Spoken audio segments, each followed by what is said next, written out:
All right, folks. It's warm. It's a hot summer day in Bloomington, Indiana. I don't know what happened. All of a sudden, it became 80 degrees after it snowed just a few days ago. And well, it's one of the best times of the sports calendar. The NFL draft every year is one of my favorite events. There isn't a ball thrown, there isn't a bat swung, there isn't a person tackled, but every year the level of drama and intensity the NFL draft offers is unparalleled. And we're going to get into which IU players you should watch out for and so much more here on episode 195 of the Hoosier Sound, where we are the official podcast of Indiana HQ. Our mission and goal is simple. We want to bring in-depth analysis and coverage to as many fans as possible, to as many IU sports fans as possible across a multitude of modern platforms. We're recording this edition of the Hoosier Sound on April 27th, where I'm your host, Nithin Krishnan. Here with me tonight for the first time ever on the Hoosier Sound is a special guest. You may not recognize him. You may not know who he is. And he is none other than my younger brother, Sudhin Krishnan, who is here to join us. He's an official contributor over on Indiana HQ, and he, just like I, have watched the Hoosiers play in person over the last couple of years for the website. So then, how are you doing today? And jump right in. Who are the two guys, or who are the Hoosier players on the football team that people should watch out for in the NFL draft?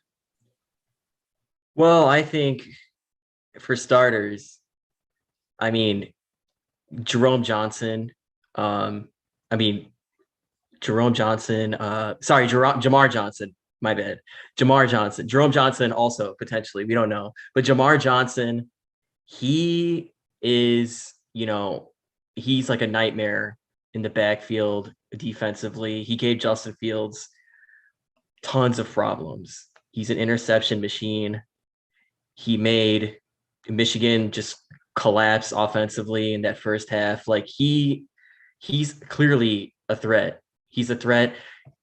Clemson was not a threat, against Ohio State and Justin Fields. But, Jamar Johnson, I think, like even Pro Football Focus, like if you do like a mock draft simulator, they have him ranked like super high.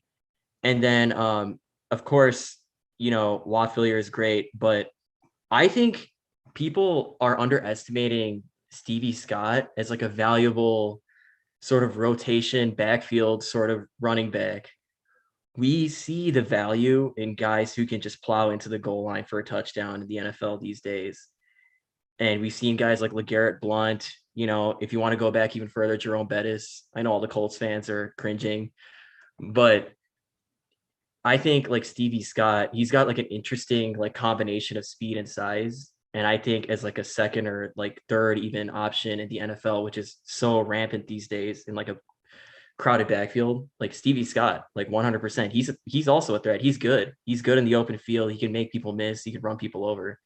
Yeah. So yeah, those two guys are on by far on the top, on the top of the list.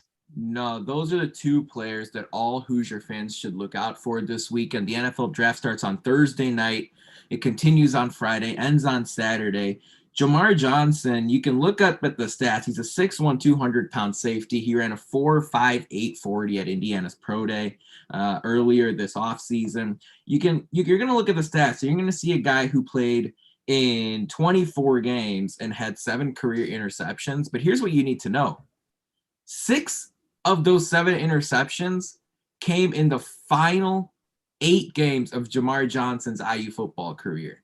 And so, it started with maybe the final 10 games or so in his IU football career. It started with a big pick in the end zone in the most recent version of the bucket game in West Lafayette, where he intercepted Purdue's quarterback as they were driving down the field. He had a pick 6 against Tennessee in the bowl game there. And then he had 4 more picks in this past regular season, the pandemic shortened regular season.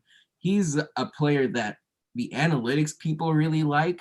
And you're seeing some of the mock drafts around the internet catch up to that. You can probably anticipate that Jamar Johnson will be taken in day 2 of the draft. And if that's the case, he would be the first day 2 pick for Indiana since Dan Feeney went to the San Diego Chargers in 2017. And now Feeney has ended up signing an offseason deal with the New York Jets. But it would be also the first day 2 pick in Tom Allen's tenure. Now, I know Allen coached that Foster Farms Bowl game before the 2017 draft, but as far as Allen is like sort of the full-time, full season coach, it would be the first day 2 pick there. Whop Phillier is interesting. All it takes for Whop is one of the teams across the league to say, hey, we see somebody here who can be a third receiver, a fourth receiver for our team. The stats pop as far as Whop Phillier is concerned. He has so many 10 reception games, so many big yardage games, and the toughness really stands out when you look at the film there. And he also ran a 4.57 40. You should expect him to be taken towards the end of day 3. And then I liked what you said about Stevie Scott. And there may be a bunch of you out there who have never heard of James Robinson. And if you're a big fantasy football player, or if you're a big NFL fan, of course, Robinson ended up being an undrafted free agent who not only played some games for the Jacksonville Jaguars last season, but he had over 1,000 rushing yards. And he and Stevie Scott share a lot of similarities. And of course, you never know exactly what's going to happen. But if Scott has that type of ceiling, if he has that type of dream and that sort of expectation, is definitely possible. There is precedent for it. I'm curious, so then, about what you think about some of the other Hoosiers who are probably going to be undrafted free agents. Of the group of Harry Kreider, Hayden Whitehead, Javon Swan, and Jerome Johnson, which player do you think has a real chance to shine in off-season practices and in training camp in the summer to come? Well, I think Harry Kreider, he's a machine. He blocked for a very good offense in the Big Ten. We see IU's O-lineman making somewhat of a presence in the NFL, specifically more so on the Tennessee Titans. He's awesome. You never know. Yeah. And, I think for sure him, but I want to actually briefly talk about, Whop Phillier. Yeah. And the fact that people are like looking at 40-yard dash times, especially for like Jamar Johnson.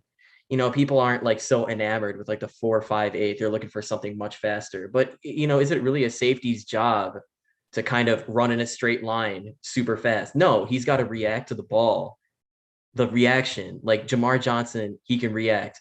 Whop Phillier, he may not run, super fast in a straight line, but guess he can run a drag route really fast, or he can run a slant route really fast. He's a safety valve for a really good quarterback. Michael Penix until he got hurt, and even when Penix got hurt, he was still valuable. He was still great. I mean, Whop, he's awesome. But Harry Kreider, I think, he's blocking for a good offense. Simply put, I think he's someone to watch. And Stevie Scott, I already mentioned. So, yeah. No, I think that's a great point about Kreider. You can never have enough talented, competent offensive linemen at the next level.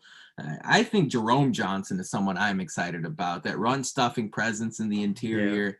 Yeah. He's also agile enough. There are a couple of plays, if you go back and watch Indiana's game against Ohio State, where Jerome Johnson was trailing from behind to catch up on one of the Buckeye running backs. I can't remember if it was Master Teague or the other one. Yeah, or Trey Sermon. I can't remember exactly which back it was, but Jerome Johnson tracked him down from a few yards out.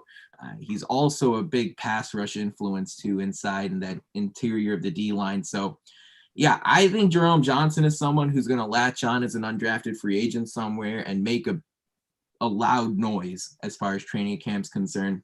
It's going to be fun. It's going to be interesting to see how that all plays out. And, broadening the spectrum a little bit, there are a lot of Big Ten players who are going to be taken on Thursday night, the first round of the draft. And the first Big Ten player that's going to be taken is Justin Fields. And recently, we're seeing some news that Fields might be lagging back, falling behind in the mock drafts and what NFL GMs are thinking.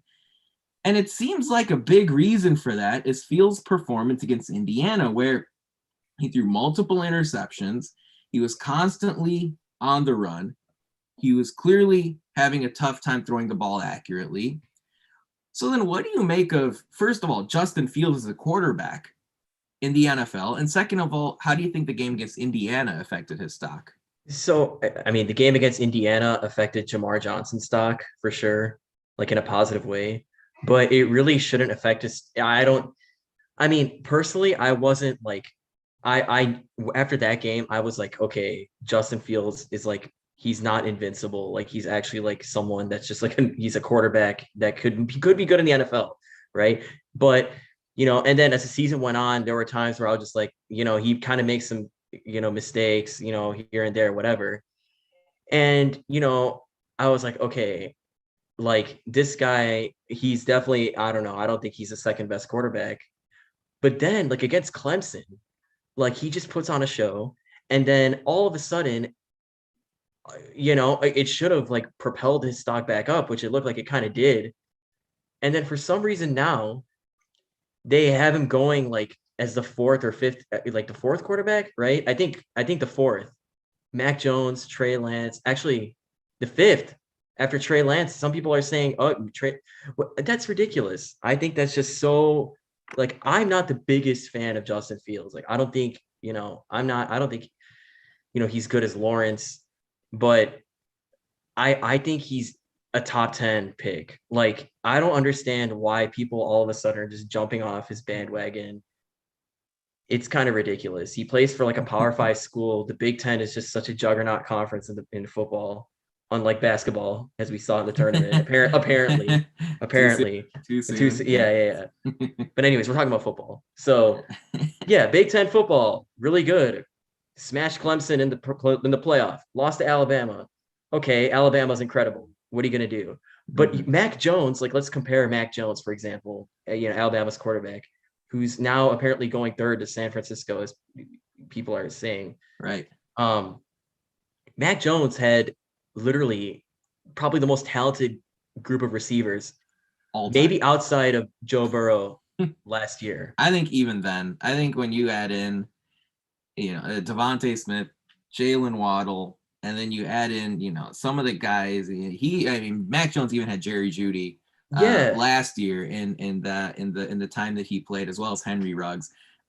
It's ridiculous, the wide receiver talent at Alabama.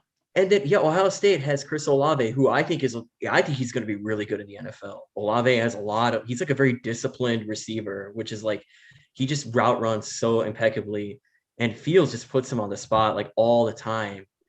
And like that's really like in terms of receivers. I know Ohio State, of course, they have other receivers that are great, but like in terms of like NFL, like big time talent, like he's not throwing to like Master Teague or Trey Sermon that much. He's throwing to Olave, and that's pretty much what he was doing against Clemson. And like, yeah, Alabama game, like, he kind of, Alabama was so good. Like, but you cannot overlook the fact that he just dominated versus Clemson. I think the fact that like they have him going so much lower than like even like 5, like I don't know if there's anybody like outside the top 10 that needs a quarterback. Like I would jump on that. Like Fields, he may not be the greatest quarterback, but he's definitely got potential with like the right coaching and the right players around him. He's really talented.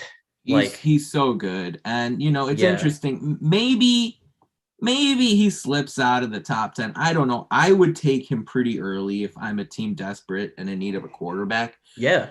But I wouldn't have him as the 4th or 5th best quarterback. If you want to take an offensive lineman, you want to take one of the wide receivers, that's one thing.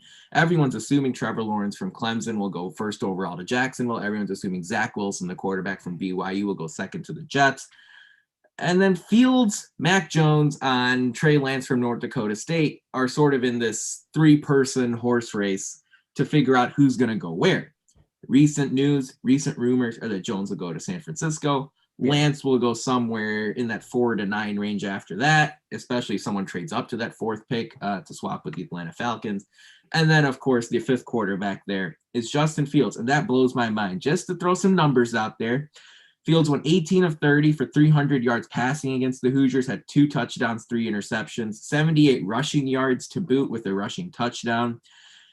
Against Clemson, the game that you had mentioned, he was 22 of 28 for 385 yards passing, 6 touchdowns and a pick, quarterback rating, college efficiency rating of 257.6, and he threw in 42 rushing yards to boot. I think Fields is a guy who isn't without weaknesses, But for him to drop below Mac Jones, especially, Trey Lance is such a unique prospect because he played at an FCS level. The level of competition is so different. You're doing so much just off of the raw traits that you're seeing. I can see someone say, hey, we want Lance over Fields. But you can put this down on the official stance of the Hoosier Sound podcast, is that Justin Fields should go before Mac Jones in the 2021 NFL draft. And if a team out there, especially San Francisco, goes the opposite direction, we think they're going to sorely regret it. So it's going to be fun to see how the NFL draft plays out. There's so much drama, so much excitement. And then, of course, in about 3 or 4 years, we're going to look back and go, oh, I have no idea why this person was taken before this person. That's ridiculous. Can't believe this team made that decision. And that's what makes the whole adventure so fun. But it's time real quick for Who Won the Week this past week in IU sports, where you look across the IU sports spectrum and pick out some solid performances from either current or former Hoosiers. Hey, how about a shout out to the IU baseball team? They swept Minnesota this past weekend at home. Morgan Colopy won Big Ten Freshman of the Week. The Hoosiers scored 23 on Sunday, smacking the Gophers 23-1. Senior Bennett Crane, tennis player, ended up making the All Big Ten first team over on the men's tennis side. And then in the pros, you're seeing OG Anunoby continue to light it up for the Raptors. They're a bit shorthanded. OG scored at least 20 points in 4 straight games. Over the weekend, he had 27 at Madison Square Garden, and the Raptors lost the game to the Knicks, and they're in the midst of a playoff chase. Right now, Anunoby is probably guarding Kevin Durant as the Raptors are playing the Nets in what should be an interesting Eastern Conference matchup there. And the final Hoosier to win the week, I know we're spreading the love tonight. We're shouting out 4 different people. Mason Toy, the forward on Montreal FC, has 2 goals in 2 games, including an absolute beauty over the weekend. He's the joint top scorer in the MLS, and he's still pretty young kid. So, Mason Toy doing major damage in the MLS for Montreal. He used to be on Minnesota. Seems like they're probably regretting getting rid of him at this point. If you would like to subscribe to our podcast for free, all you have to do is search for the Hoosier Sound wherever you listen to podcasts. Stay up to date with all of our information by following us on Twitter at Indiana HQ and at the Hoosier Sound. If you enjoy our show, and this is important, leave us a review, tell a friend, share our links. That type of support really helps us grow this podcast. So if you go do that, that will make a big difference in our numbers, and we can reach more passionate IU fans such as yourself. So let's switch gears a little bit, talk basketball. It's the quietest week in basketball we've had probably since November. Yeah. Not too much major news breaking through. We did see recently that Mike Roberts, an assistant on the Archie Miller coaching staff, the most recent Archie Miller coaching staff, he was retained in a non-assistant role here at Indiana after Mike Woodson became the head coach here. And Roberts was an important part of the transition team. But news broke recently the other day that Roberts is going to leave for Cincinnati to join first-year coach Wes Miller and his staff. Miller came over as the former head coach at UNC Greensboro. Miller is now the head coach at Cincinnati. Roberts, who used to be at UNC Greensboro, follows Miller to the Bearcats. So pretty important IU basketball news there. And, it got me thinking. Finally now, we have a decent idea of the roster. We've got a decent idea of who Mike Woodson is and the type of philosophy he's trying to bring to IU basketball. It seems like right now, as off-season practices are going, Mike Woodson and Thad Matta and the rest of the IU basketball smart guys are going to formulate a non-conference schedule. And right now, there's very little that has been guaranteed as far as this non-conference schedule is concerned.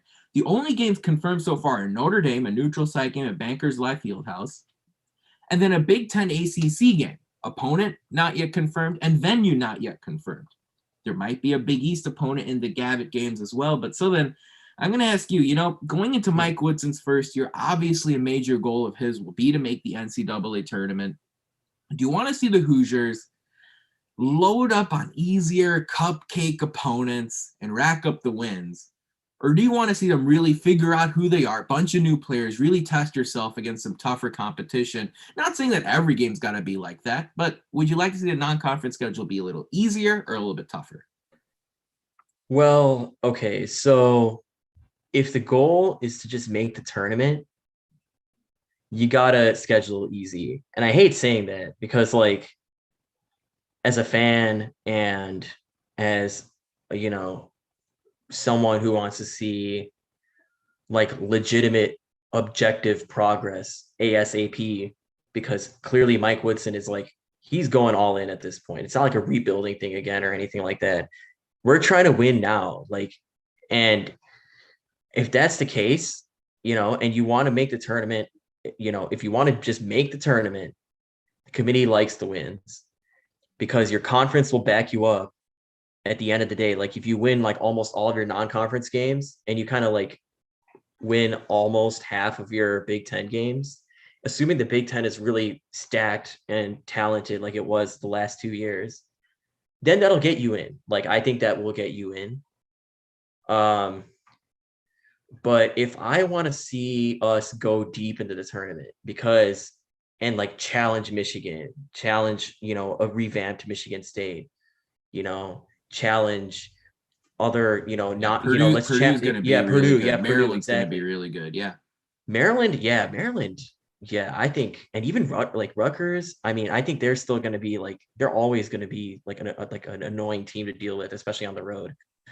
But yeah, I think if you want to make it to the Elite Eight and like the Final Four, you've got to figure out like a non-conference schedule that kind of staggers like the easy and the hard games. You don't have to make them all hard. Like you don't have to play like 5 Big 12 opponents. But I think you got to throw in like a decent couple teams and you make things interesting. Like you start off a bit easy and then kind of like progressively get harder and harder, and then like figure out, okay, like what do you need to do here? Who should start? Who should not start, etc. So that's, I think, ideal to not only just make the tournament, but also try to like make a decent run. Like I'm not saying Final Four or Elite Eight even, but like I think like if the coaching improves and the guys are putting in work at practice and the culture is changing to a team that shoots the ball from outside the 3-point arc, right? And people aren't scared to shoot the ball outside the 3-point arc. I can see, and with the talent, we can make it. We can make a decent run, right? So I think, yeah, I like staggering it. I think you got to have some easy ones, but then, you got to throw in some tough games. Like people have to respect you. That's a huge thing. Like I think you got to get some respect. Yeah, So, yeah. I mean, so what should the goal be? I mean, I know you pay attention to the news, the roster updates, who's in, who's out. With Trace Jackson Davis coming back, and with pretty much the entire team really ramped up, and guys like Tamar Bates and Miller Kopp coming into the program next year too. What should be the goal for this team next year? What's your official stance as far as where the expectations should be, at least on April 27th? I think as of now, because of this win now mentality with all these guys coming in and everybody's so amped up and ready to go, like right now, even like, I think the talent, I think we can finish in the top 5 in the Big Ten. And that'll get you in the tournament, like easily. I like that. Yeah, absolutely. But like, the thing is, I just don't want to do that because, I don't want Mike Woodson to year one face so much pressure and anxiety and all this stuff. The players are just like, and then you have like a Keon Brooks situation, which I know that's all like rumors and stuff, but like, I think a big reason why he went to Kentucky over IU is because I think just the fan base has really high expectations. Even ourselves, like we have high expectations. Like IU is supposed to be this really good basketball program. Like let's make a run. Let's do it. Come on. Like this is the time. Mike Woodson has that experience under Bobby Knight and knows how to win. Even in the NBA, he's had playoff experience as a coach. So like that's got to like somehow, like sort of like Juwan Howard did this last year, that's got to somehow like translate into college. Like the winning mentality, the winning culture.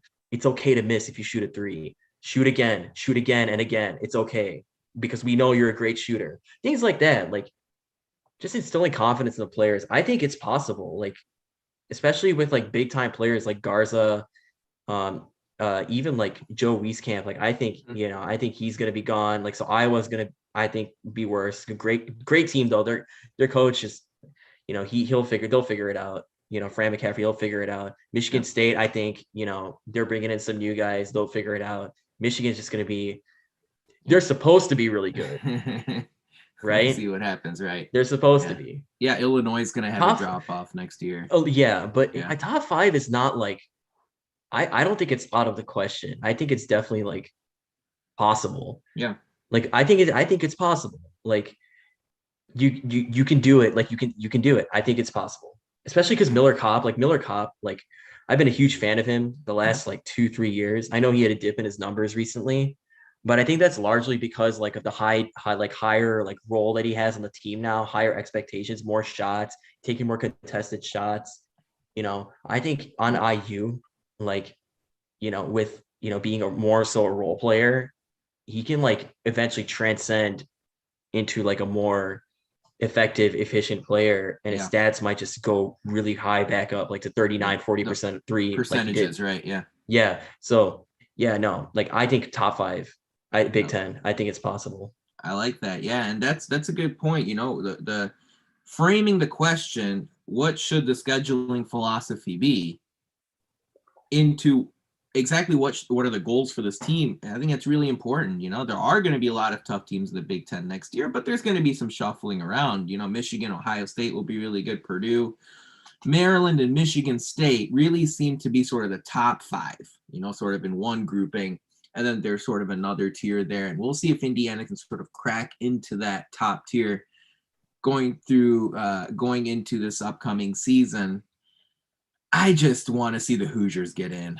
I mean, it's one of those things where, yeah, okay, if Indiana ends up executing well and hitting a bunch of shots and Trace Jackson Davis gets up to another level, the wins will come naturally, even if you schedule easy. The Big Ten has so much built-in difficulty in it that you can load up wins in the Big Ten, even by playing a little bit of a lighter schedule. And I want to see Indiana, especially if we're assuming sort of a full-length 31 games regular season schedule where you can go out and you can have about 11 non-conference games. If assuming you're going to have the Big Ten ACC challenge against a decently tough opponent, you're probably going to have a Gavitt Games matchup against the Big East team. You're going to have Notre Dame.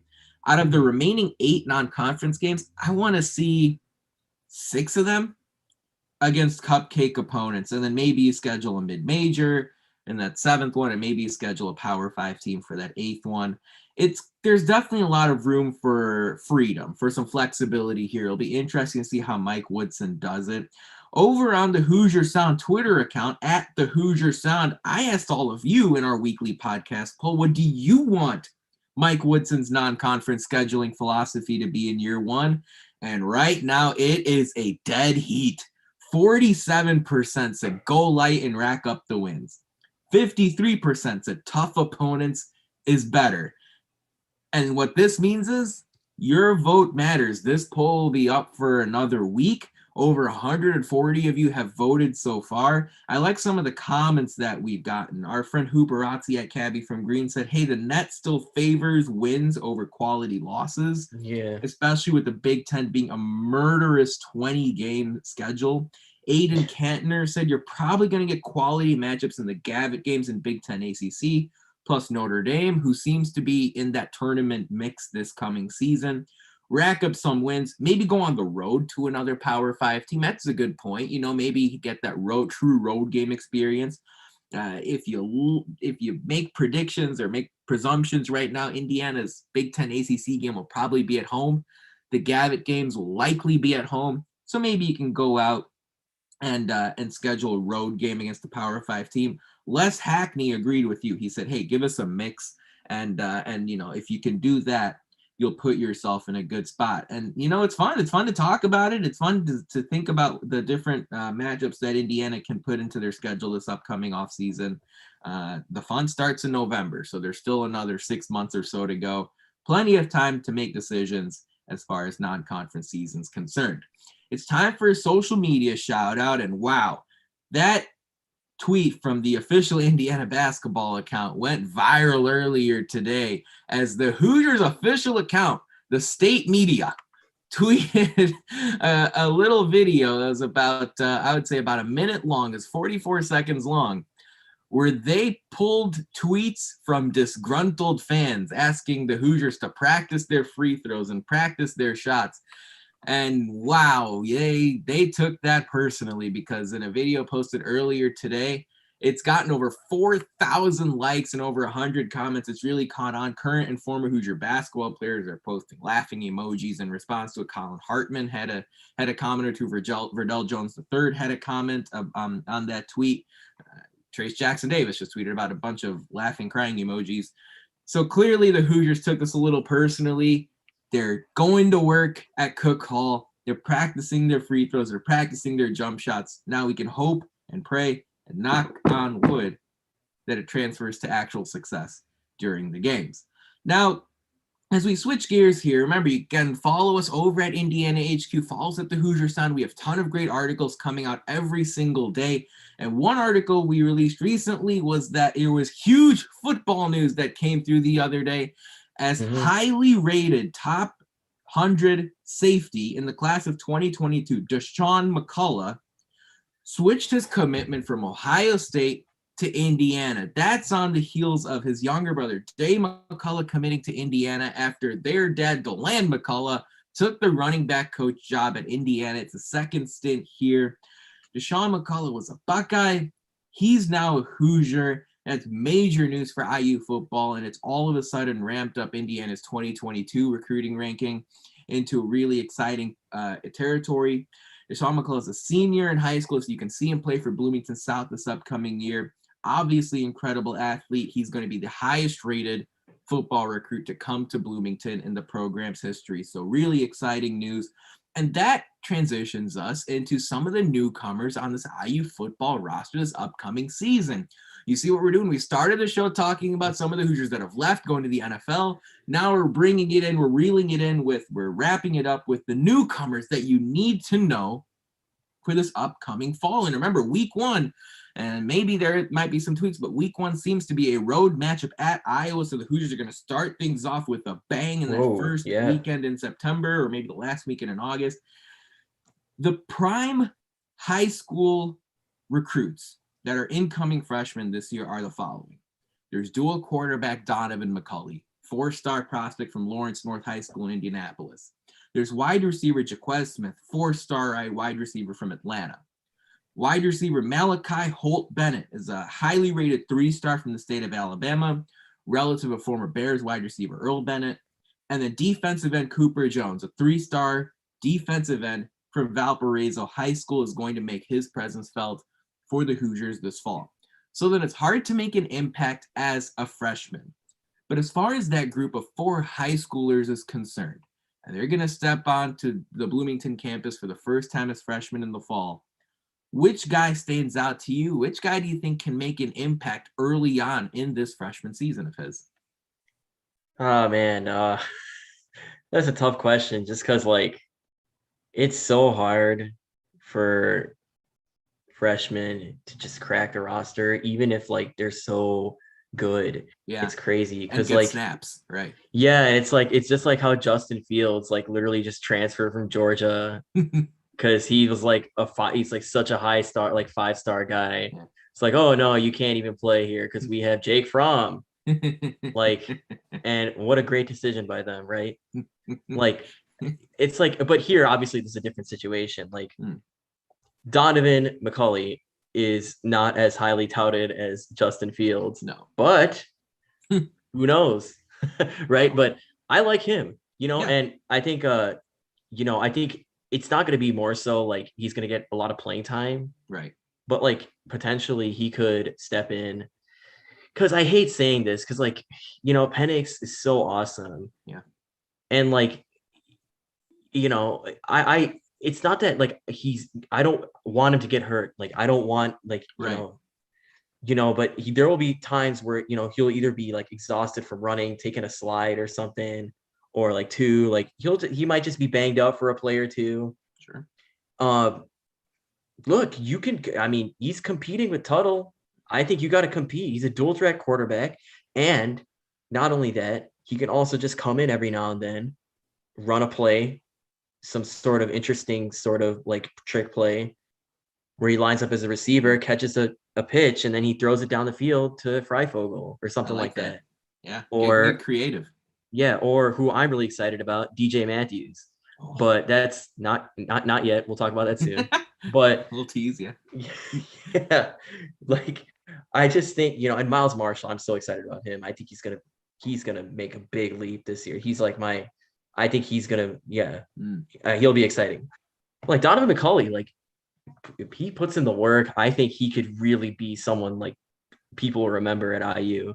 Like the dual threat quarterback. Oh yeah, is a thing in the NFL now. It's like, can you run? Like if like that's like, I don't know why they even do a 40-yard dash. They should have like the quarterback and like the combine like just get the ball and like try to run away from like some sort of like drone device or something. Just like, and it just follows them.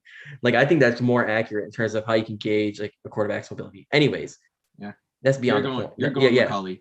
You're going McCulley. I think McCulley, he might be able to crack a couple plays in like trick play wise, or just get a couple snaps as like a quarterback. Yeah, I think that's definitely interesting, especially if the Hoosiers maybe get out in front in some of those non-conference games too. Yeah, you might see McCulley get some playing time in those matchups as well. I really like the idea, especially maybe in the red zone or on goal-to-go situations, of having him on the field as a dual threat athlete too.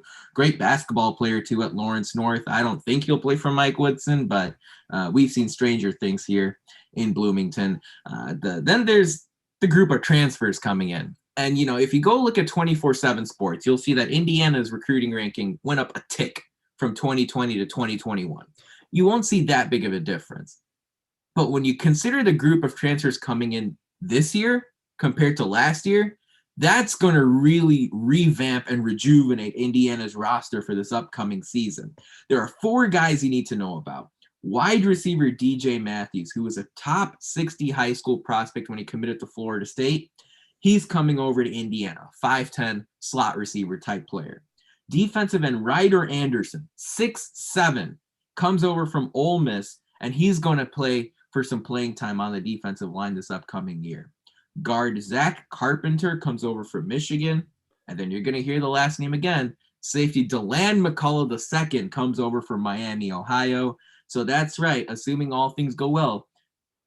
Deshaun McCullough, as well as DeLand McCullough II, all plan on playing for the Hoosiers, with Dad DeLand McCullough as the running backs coach.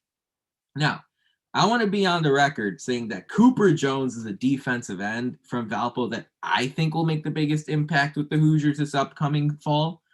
But so then as you look at the transfers, Matthews, Anderson, Carpenter, and McCullough II, who's the guy you're really excited to see play for the Hoosiers coming up?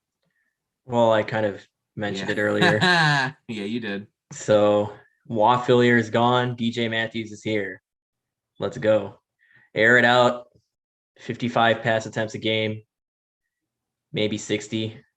Run up the score. No, but I mean, Jimbo Fisher recruited him, I think, or I'm pretty sure. Yeah. So obviously Jimbo Fisher is one of the legends of college football. He has an eye for talent. I mean, throw it to this guy. Right? He wants to play for you. Let's go. I mean, I mean, of course, like when you're watching football, like it's so fun to watch an offense just rack up like tons of points. But that for me he's the guy. Yeah, DJ Matthews is someone that all Hoosier fans should be excited about. There was a video over from Cam Meller, who works with Pro Football Focus, that he tweeted out yesterday, and that was Monday, where Meller posted a video of how great DJ Matthews was at Florida State. You may not see the numbers exactly. And by the way, Meller is out with SB Nation. I shouldn't have said Pro Football Focus, SB Nation. But Matthews is a guy who's got electrifying potential in the slot and is someone who can take a 5-yard pass and turn it into a 50-yard touchdown. He's a really exciting player, somebody whose physical skill set you may not have seen. Wap was an outstanding receiver for Indiana, but Wap really got a lot out of who he is physically. You're going to see a faster, more athletic version of that in DJ Matthews. Now the question is, can Matthews match Fillier's production out of the slot? And that's what's going to be a big question to ask. I'm excited to see Zach Carpenter and Ryder Anderson. Both of those guys, I'm a big fan of trench play, especially in the Big Ten. And if Anderson and Carpenter can really come over from Ole Miss and Michigan and immediately make an impression on Tom Allen and Nick Sheridan and Charlton Warren, the new defensive coordinator, and get playing time right away, a good guard or a good defensive end are such valuable commodities in Big Ten play. And Carpenter, someone whose physical skill set's incredible, 6'10", 6'7" off the edge, somebody who can really disrupt both the run and the pass game. If the Hoosiers can get a lot out of him, that's going to be a big deal, especially with those tough games early on against Iowa and Cincinnati. Anderson's someone who apparently has put in a lot of work too. He was doing some scout team stuff. He's just trying to make a good first impression with the Hoosiers over during spring football. You love to see that. Somebody who's going to make, hopefully, a big difference on the defensive line this upcoming season. So then we've talked about a lot. We talked about the NFL draft. We talked about IU basketball scheduling. We talked about some of the freshmen and transfers to keep an eye out for on the football field this upcoming season. You mentioned your expectations for the IU basketball team. What are your closing thoughts tonight as we wind down on Tuesday? How do you want to take us home? What's sort of in your mind here as we wrap up this podcast episode? All right, so I'll start with, I guess, basketball. It's okay to lose, and it's okay to miss from three. You can take threes. You can also lose. Just as long as we don't lose too much, right? Scheduling wise, schedule cupcakes, I guess, like Duke. Just kidding. Maybe not. Who knows? They might not be good next year again. Because for the ACC matchup, yeah, I would love to play Duke at, in Assembly Hall. I mean, I don't know how many fans will be there for that game, but even then, it's still a spectacle. I would love to see us play Duke at home. But yeah, scheduling wise, whatever the case, whatever happens, just like patience. Got to let the team mesh, see what happens. Football, Justin Fields is better than criminally underrated. He is seriously a problem. And I think he will be, anybody who takes him outside of the top 10 just found a treasure chest in the deep ocean. And then, I mean, the guys that I'm looking forward to, regarding the upcoming football season, it's going to be fun. I think, DJ Matthews, I think like the fact that, he fits that slot role. WAP is gone. Which is so important nowadays. Yeah. Like the slot receiver now is like almost like more important than that second guy on the edge. It used to be kind of like you want two really good receivers on each edge, but now it's more so you have like a big threat on one side. You got like a slot threat. He could move around, So yeah, I think, DJ Matthews, I'm really looking forward to that, development as him, and basically just patience. I think the theme of this upcoming season for football and basketball is patience. Like, we may not be as good as we were last year. And I hate to say that because, who knows if Penix will be able to be ready the first game of the season.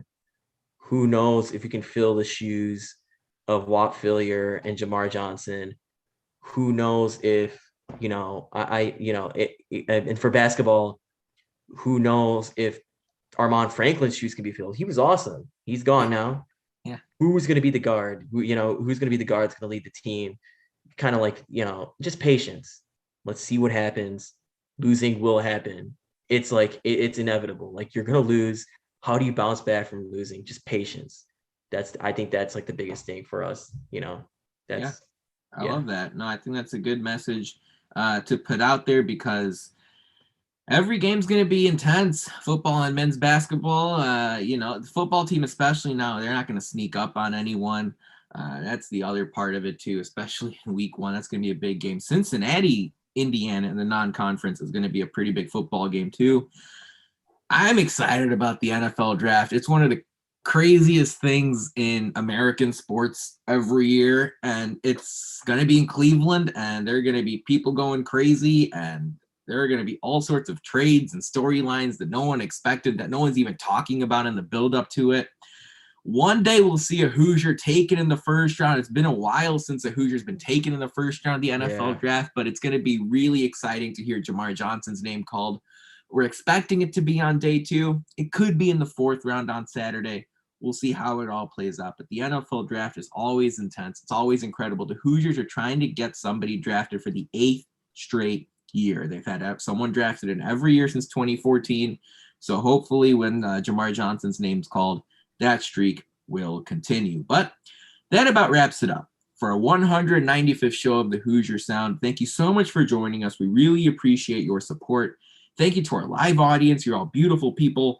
To hear more fantastic episodes like the one you heard today, be sure to follow us at Indiana HQ or at the Hoosier Sound to make sure you don't miss any in the future. You can also go to our website, indianahq.com, to find everything in one place. Lastly, if you enjoy our show, subscribe to our YouTube channel, leave us a review, tell a friend, share our links. Your support really helps us grow this podcast and reach more passionate IU fans such as yourself. But as always, thank you for listening, Hoosier Nation, and we